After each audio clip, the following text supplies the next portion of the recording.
I've got two stories. Now, these aren't scary stories and they're not horror stories. They're spooky stories. And the spookiest thing about them is that they're true stories. And I was involved in both of them. So my first one was I was in my late teens. I was working in New York City and I was walking on 42nd Street and Broadway going to a meeting. And I was getting ready to cross the street. The light turned, so I had to stop. And all this mob of people gathered behind me, as it is in New York City. And when the light turned, so that I was like the first one out, because that's what you do. You're the first one out. And I felt two hands push me back like this, okay? Now, there was no one in front of me, right? And I felt these two hands on my chest pushing me back into the crowd. We all sort of fell, that kind of a thing. And a car whizzed by, ran the light. Whoever that was, whatever that was, saved my life that day. Now, in my mind, it's my guardian angel. But if people don't believe in guardian angels, it's a ghost that lives on 42nd Street. Believe me, there are a lot of them there, I'm sure. But that ghost saved my life that day. And I'm eternally grateful. And I do not fear ghosts after that. Okay, now that is one story. And it's true, okay? And then a little bit later on, I was married, moved to Bedford, and I was taking pottery lessons at the adult ed, okay? And I really loved those pottery lessons, and I continued, and I was bad. I mean, I couldn't make a cup, I couldn't make anything. I was just having a lot of fun with clay and trying to make a mug, trying to put, nothing worked. So my husband goes away on a business trip and I'm left home with my son, and we're playing in the studio in the daytime, trying to make clay. And at night I go back after I put him to bed. And when Frank came home from his business trip, he's looking in my studio with me and he's saying, "Are you renting the studio out, Linda? Look at all these, you're making these are pots. Who's making these?" And within a week, okay, I was making beautiful pie plates, huge sculptural vessels. I mean, these were massive and they were well done and they were well crafted. And I had a breakthrough, I don't know. And I continued working in my studio, making these things. I mean, I was in gallery shows. I was at the Danforth Museum. I mean, I went from not being able to put a handle on a misshapen mug to making these forms. Now, fast forward this to my son is now in college. He brings his girlfriend home, and his girlfriend is kind of like a very special person. And that's all I could say about her. She looks in my studio, which is my garage, opens the door, looks in, and she says, who are all those men in there? What are all those? They're soldiers. She says, they all have weird old uniforms on. What are they doing? And I said, there's nobody in there. And she says, the place is full of men dressed in uniforms. I looked in there. I did not see what she saw. So she got very freaked, right? And then she and Seth had to go get something out of the freezer in the basement. And she says, it's standing room only down there. There's more soldiers in your basement. Well, evidently, I live at the bottom of the hill from the old Revolutionary War cemetery in town, the one that's on Hancock Street, is it Springs? Okay, Springs Road. I live down the hill. So these guys must be bored and they come and hang out where I'm working, right? And what I'm thinking, this is years later, I put it all together. Some potter in some past life refused to give it up and was channeling their knowledge and their ability through these guys in my garage into me, because I'm making things that I sort of like researched. This is a Maria Martinez pot. This is a pot from that Japanese guy over, with the step kiln. So these people who were not willing to give up what they love to do, found me working at my wheel in the middle of the night, channeled their knowledge and their abilities through these guys who were watching me because I was the entertainment committee, through me to make my pots, because I went from nothing to great in a week. So that has to have some kind of spooky, kind of mysterious reason, explanation. That's all I've got to say about that. And I'm sticking to it. But Frank really thought it was somebody else, not me. He could corroborate the story. Yeah, it's wild. So my house isn't haunted. It just has friendly people from the past life living there. Just want to make that clear.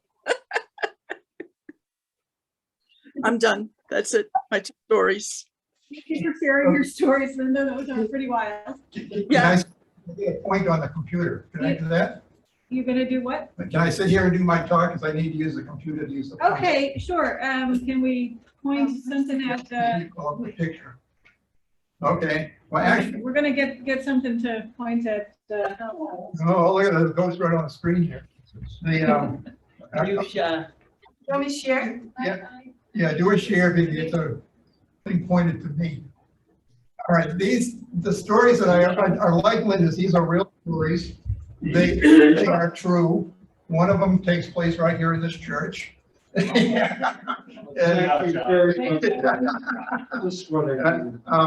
they basically go back to when my mother was a child. That's not my mother.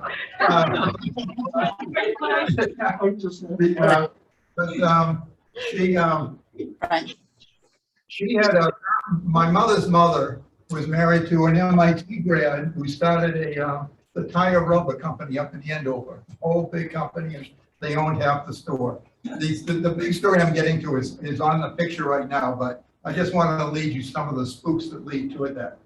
So it turned out my mother's mother died when she was in elementary school, and the family fell on tough times. And my mother was living in the back of my grandfather's jewelry store. Well, my rich great aunt or whatever Augusta's position is, with all her money says, well, Blanche should not have to live in the back of the store. I'm going to send her to a private school. So she sent her to a boarding school down in Pennsylvania, in Lidditz, Pennsylvania, called Linden Hall.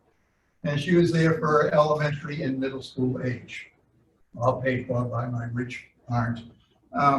Well, one night, it was freezing cold night in December before going home for the holidays. One of her roommates had been sick and been in the infirmary, which was in another whole building. And it was, just a cold night, and all of a sudden mom turns around and her friend is sitting on her bed. And she said, oh my, and they chatted a little bit. And she said, it's so cold, you only have like a flimsy little nightgown on, a little robe, and why are you here? And she says, I'm just coming around to say goodbye to everybody. And then she got up and walked out. But my mother thought it was pretty spooky. She didn't know anything about what was going on. Next morning, it was a church school, and they have morning prayer service. And they went to morning prayer, and it was announced that woman had died during the night. And wow. There was her spirit coming through her room. And it's true story from what my mother said. Another story actually started right in that room over there. There was a church group. I guess they had a men's club, or they had a civic organization in Bedford. And this group of women in the church formed this thing, partly from the United States Farm Bureau. I actually sent the notes from that committee to the Historic Society, so they got it on file here. Maybe even the story might be in there. But so they formed their group there. They ended up calling it this. There was a name for it, but they would all their discussions, and speakers like Rotary that came in, they were talking about religious things. They felt a little guilty running in a church, all talking about church stuff. And they had a member of the church, Gertrude Fox, who ran the town welcome wagon. And like Rotary, they were trying to build membership, and they got several. We had 2 other churches in town, the Catholic Church and the Unitarian Church. And the members from those churches joined the group too. And they said, well, gee, we're doing all this stuff. We shouldn't really be in a church. So they just called themselves the study group. And they went off to meet in different people's houses every time. Actually, Nat was invited to one of the study group meetings and told about some of the legal things he was doing in town. So it was really cool that they had the study group. They, as a fundraiser or something, they teamed up with this, there was a guy who you maybe heard about him. His name was, his name was, let me just see if I can find it right here. This was in the early 50s. His name was Herbert Philbrick. And he wrote a story, and he had a little TV show out of Boston called I Led Three Lives. And he was hired by the FBI to. By New Hampshire. Yeah, he was from New Hampshire. He came down and spoke right in the history there too. And with the talks, and about halfway through his talk, and it was about a book he just written, I guess. My mother came out into the coffee like John does to make coffee, and the guy had his partner follow my mom into the space. And I guess it was sort of my mother thought that was very strange that this guy was following her all around the church. And it turned out he was probably his bodyguard, and they were just worried about him. But that's not the best story. The best story was, which I'm getting to the really best of the best stories, but the best story, and Nat may know some about this one too.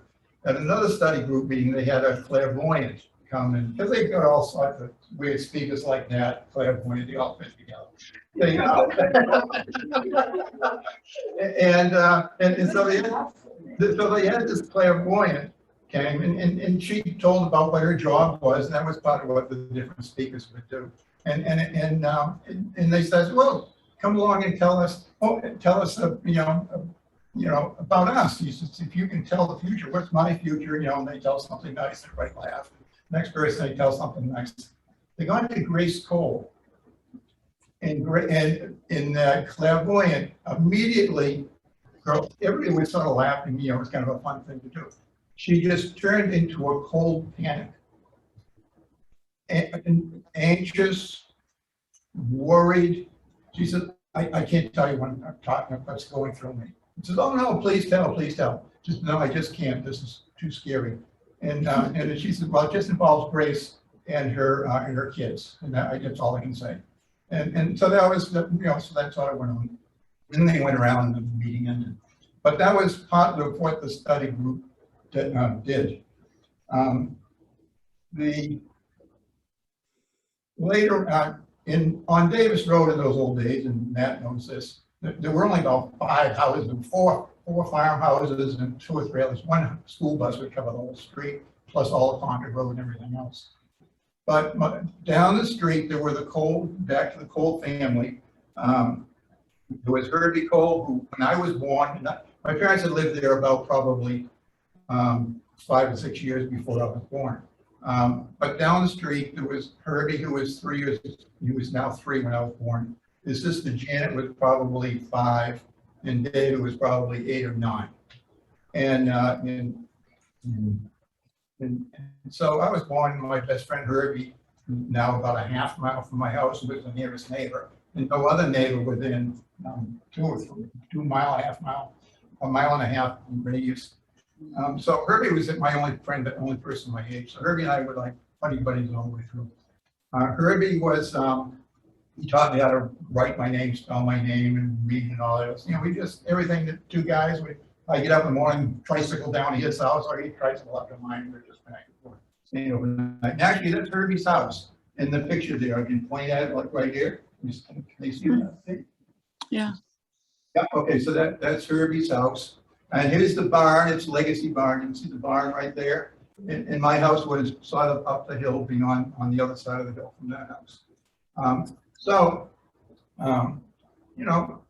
I was now by grade 8, I got a job at Bedford Farms, and I used to sweep the parking lot. Back in those days, they used to throw trash out onto the street and all that stuff. And you never use the barrels there, but they just threw it out. My job was to sweep the parking lot and clear the barrels. And then I would go along Great Road and down to Carlisle Road and get all the stuff along the street. And then I'd bike home. One day biking home, I got to about where the boardwalks were on Concord Road, on Davis Road, where the houses that are decorated. That was all apple orchard then. So I was riding along, and Herbie comes, he just got his license, he comes whizzing up beside me, hey. So he kind of pulled over, I pulled up to him, put my hand on his driver's window, and we kind of rode along together chatting. And he said, because we're now working, we hadn't seen so much of each other. It was really fun to link up. And I said, well, I'm going to work at 7:30 in the morning. Can I load my bike in your trunk and go? He says, yeah, I'm going to New Hampshire. I'll load my bike. Be happy to take you there. So, you know, all night long, I was thinking, wow, when I connected with Herbie again, and that was kind of cool. So the next morning, at 7:30 or 7 o'clock, I guess it was, I showed up at Herbie's house right here at the barnyard. You can see the barn, his house. Yeah. I started down the drive because Herbie's car was parked in front of this barn door. And I said, gee, this is weird because there was an ambulance there and 2 police cars. Hmm. And I could see right beside Herbie's car, Herbie was on the ground. And so the police waved me off, go, you know, like, get out of here kind of thing. So I just rode on, got to my job down at Bedford Farms. And I was out picking up all the, you know, swept the parking lot, and I had to go along with the box and get all the stuff on the street. I got up to the police department because I was, the route went up that far in the back. So I stopped in. One cop said, and he said, oh, why are you here? And so I'm here about Herbie. And one cop got up and walked out. You know, said, do you know Herbie? And I said, yeah. And he said, yeah, he's my best friend. He says, well, he's dead. Oh, wow. And so, you know, we had to deal with it, and we dealt with it as best we could. And I wrote home, but, you know, kind of went on, and that was sort of spooky. But now we got to kind of advance all this time because this is like a Davis Road connection. I was back being a principal at Davis School. And I thought it was cool being principal of the school that was where we used to bail hay and all the other stuff. And my last day, and because I felt there was a Davis connection, my last day well, not my last day, but the day I announced I was going to retire from being a school principal, I made the announcement, and then so we did, you know, it's like the Thursday day we put the packets together and send them for the announcements. And one parent, and so then we got into all sorts of discussions. And one parent said, you know, the darndest thing happened is this magazine, which you see these pictures of, and we pass this around. You go, Judy. It's called what's it called? Country Living Magazine. And it involves, they had restored this whole farmhouse. I mean, in the farmhouse, this was the dining room. This was Herbie's parents lived in that room upstairs. This is where Janet's room. This was the living room. But the whole back end is the main chimney, was the way they heated those old houses. The whole back wall upstairs was Herbie's and his brother David's bedroom, went from one end to the other. And downstairs is what you see here is the kitchen. And you can see in the magazine, the kitchen has a big fireplace from the stove, and then it spreads the whole length of the back of the. Well, so this house had gone completely restored, and it became a feature for this Country Living magazine.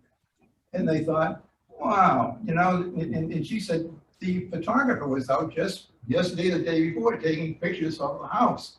And can I flip? How do I get to the next picture? Do that. Okay. So yeah, and this is actually the door. This is the side door of the house. And this, look at all this bright light right down here in the corner. That's an important piece.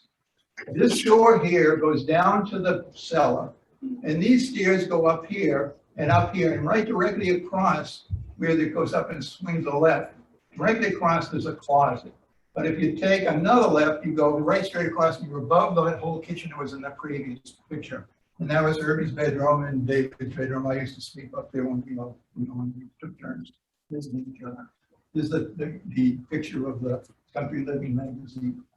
Well, the photographer was around taking tons and tons of pictures of the house, and got downstairs and said, oh, well, I guess I got enough. Oh, wait a minute, I got 4 more shots left in the camera, because then, you know, you advance the film and all that. So she went up these stairs and around. She said, I think I'll get some more pictures of Herbie's bedroom. Well, she didn't say Herbie's bedroom, but the great room upstairs. And so she was in the great room with her camera, and she picks up her camera to take a picture. And the door to that room, which she closed behind her, opens, and that bright light shines in and follows up the whole picture. And so she puts the camera down and sort of walks toward the door to close the door, because she thought it kind of opened all by itself, and the door closed. And she thought, and then she went back, lined up for the camera again, take the next picture, and And the same thing, door open, went 4 times. And if you, one of the things is, if you want to come in, but don't just stand out there. And, you know, you have insurance. So she tried it the 4th or 5th time and said, you know, she went over to the door, opened the door, and then she saw the closet door close. And she says, So she went to open the closet door, figuring there was some prank kid in there or something like that. The door was yanked out of her hand so hard that it put a scar right on the palm of her hand. She yells out, everybody downstairs. She comes down, she says, I can't believe that door upstairs closed. Something is going on. Look at this mark on my hand. Show the people downstairs. And she said, something's happening here. Well, they were telling that story, and I could picture this whole space, this staircase going right up here and everything. Turns out that, now this is 1959. Last time I saw Herbie, this is 1980, 1995, I'm telling the story. It was 1959 when Herbie died. Turned out, I said, you know, they were upstairs in the bedroom. I said, yeah, that's Herbie's bedroom. I said, that closet, which is right directly across there, that was the closet that Herbie and I converted into a dark room for his photography activity. So there's no question that Herbie was upstairs in his dark room when this photographer was there, and they wanted to somehow communicate with each other.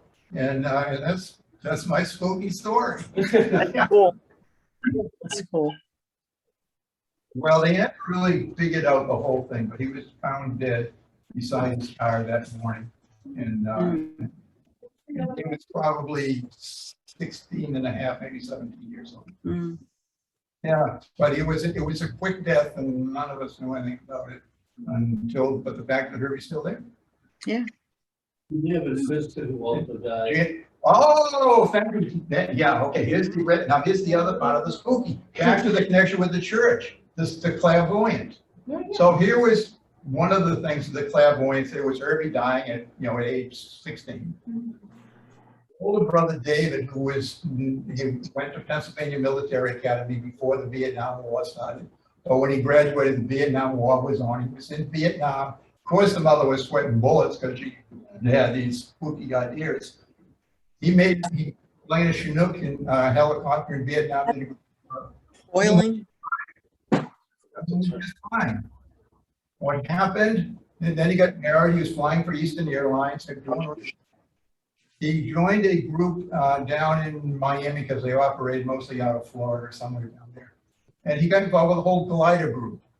But there were so many people in the glider crowd, there were so many gliders up in the sky, they were almost bumping into each other. So they set up a radio system. That one person would stay on the ground and do a watch out and say, okay, somebody's coming up on your back or whatever the deal was. So he had this radio with an antenna on it. Turned out the hill he was sitting on was right near a hill that had high power lines going overhead.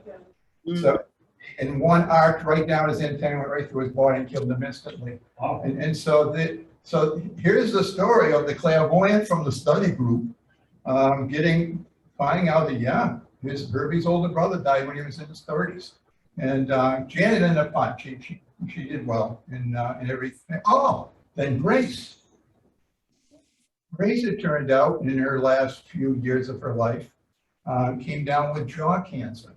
Of all the cold kids and parents, Grace was the prettiest of them all. She was absolutely a gorgeous woman. And she developed, in her 60s, I think, developed jaw cancer. Had to have her jaw removed. Her face was totally disfigured and everything. And I just thought, that clairvoyant from the study group over here did get it right. But Janet turned out okay, and her husband turned out okay. But yeah, it's just spooky what people do and how different messages get out about what's going on. But anyway, Herbie's still around, so when I ride by the house, I said, "Hey, Herbie," and but these are for real. That what Linda just said about that guardian angel. There's something going on that I don't know what they are, but I believe. So that's it. So that's our sort of ghost story. Excellent. Yeah, let's say, Linda, we do good stuff, right? That was That great. was great. Both of you. Thank you so much. Yeah. Lights on. Yeah, we'll keep all the lights up. Anybody else have any other? I have a question for you. Does the spirit son's girlfriend see other spirits? Like when she's surprised and she saw all the men in your house? I didn't understand the question. Yeah. Dawn was asking if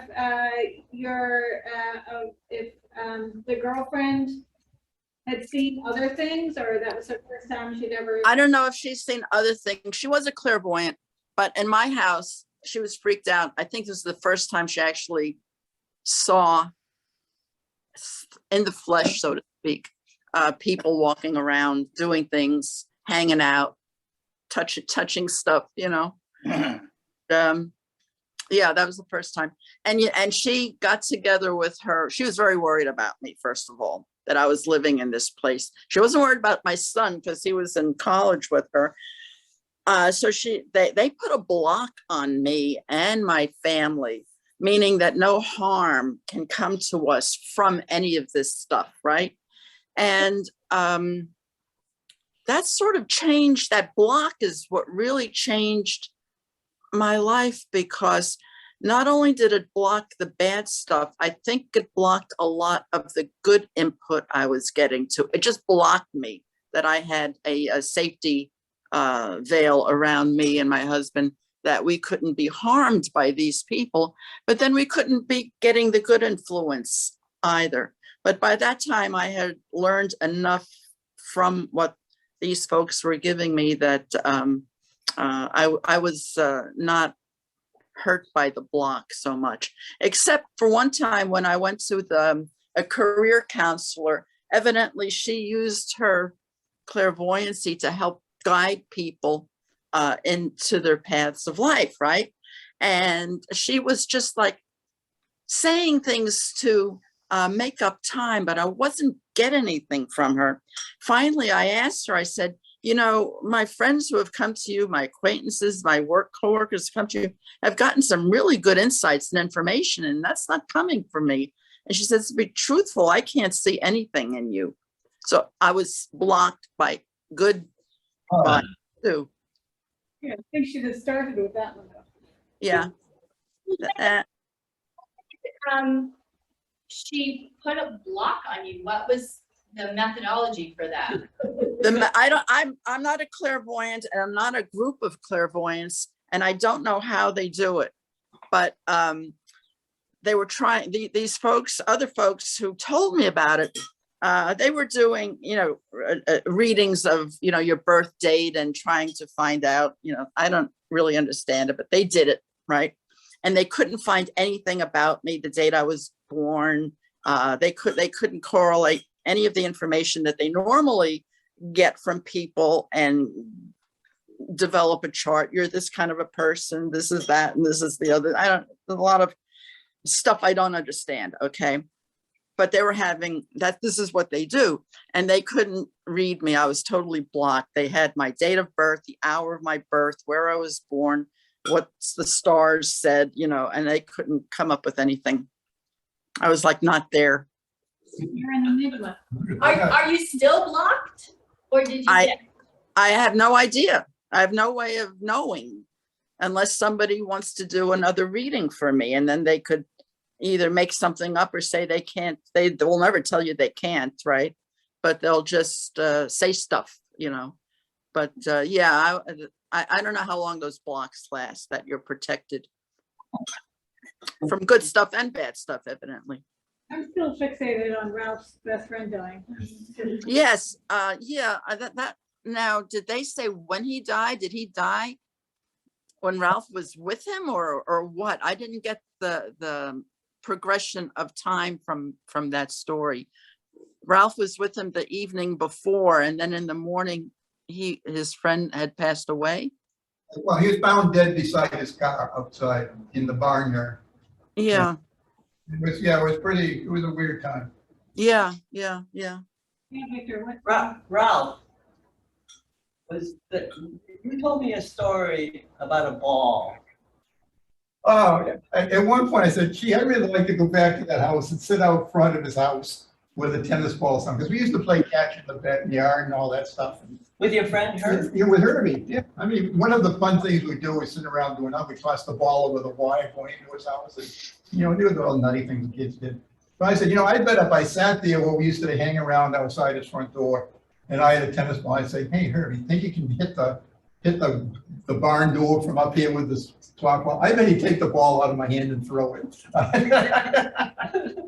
Yeah, I think his spirit is still there. I've never given the test. Yeah,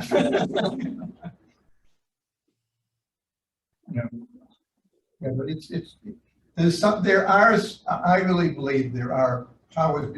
I can see situations when I was in Nepal on like sliding down a hill on a car that was about to go off a cliff. And, and suddenly the brakes would catch at the last minute. Mm-hmm.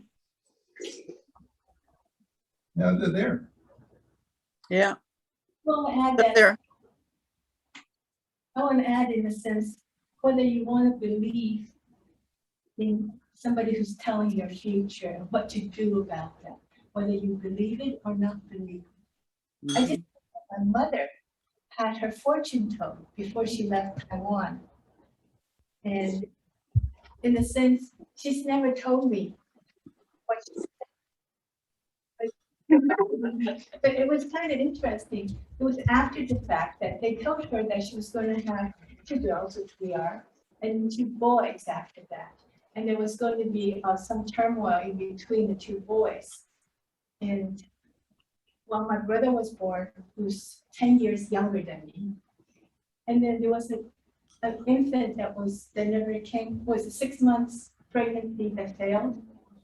That was another one. And then the last one was like 14 years younger than me. So yes, she said she was going to have 4 kids, and she did, 2 boys, 2 girls. And it was just kind of interesting what she told me. The fortune teller told. So it's like curious. What do you believe? Is it what you believe? Is it what was done?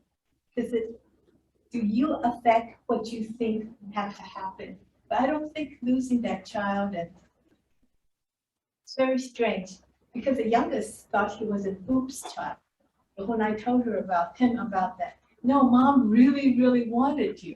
Yeah. So it was kind of interesting.